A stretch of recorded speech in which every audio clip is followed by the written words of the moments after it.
বিদ্যুৎ বেসরকারীকরণের বিরুদ্ধে বিদ্যুতের ইউনিটের দাম বৃদ্ধি চলবে না। ঠিকা শ্রমিকদের কোনোভাবেই ছাঁটাই চলবে না। ঠিকা কর্মীদের স্থায়ী করতে হবে। প্রিপেড স্মার্ট মিটারের নামে বিদ্যুৎ বেসরকারীকরণের প্রতিবাদে বিরুদ্ধে সিআইটিইউ, ডিওয়াইএফআই, এসএফআই, সারা ভারত গণতান্ত্রিক মহিলা সমিতির বর্ধমান শহর 1 নম্বর সমন্বয় কমিটির উদ্যোগে বিদ্যুৎ দপ্তর সেক্টর 2 অফিসে 1600 মানুষের স্বাক্ষর সম্মিলিত প্রতিবাদ পত্র স্মার্ট মিটার না নেওয়ার অসম্মতির দরখাস্ত জমা দেওয়া হলো। শতাধিক সাধারণ মানুষের উপস্থিতিতে ডেপুটেশন এবং বিক্ষোভ সভা অনুষ্ঠিত হয়। এই বিক্ষোভ সভায় বক্তব্য রাখেন কৌশিক চক্রবর্তী, নাজমা বেগম, নাসিবুর রহমান, কাজল রায়, ঘনশ্যাম সরকার প্রমুখ।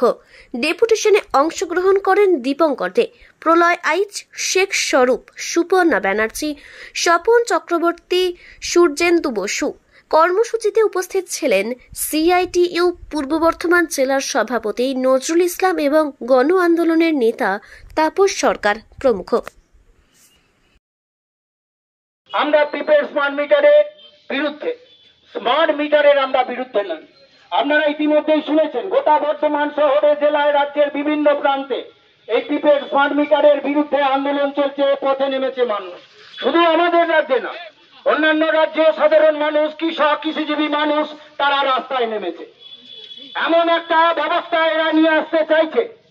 তৃণমূল কংগ্রেস পরিচালিত সরকার অত্যন্ত সুকৌশলে এবং রাজ্যের তৃণমূল কংগ্রেসের বিরুদ্ধে কোনো ধরনের কথা বলছে না।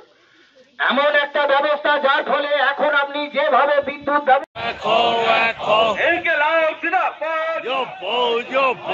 স্মার্ট মিটারের নাম করে বিদ্যুৎকে বেসরকারীকরণ হতে দিচ্ছি না,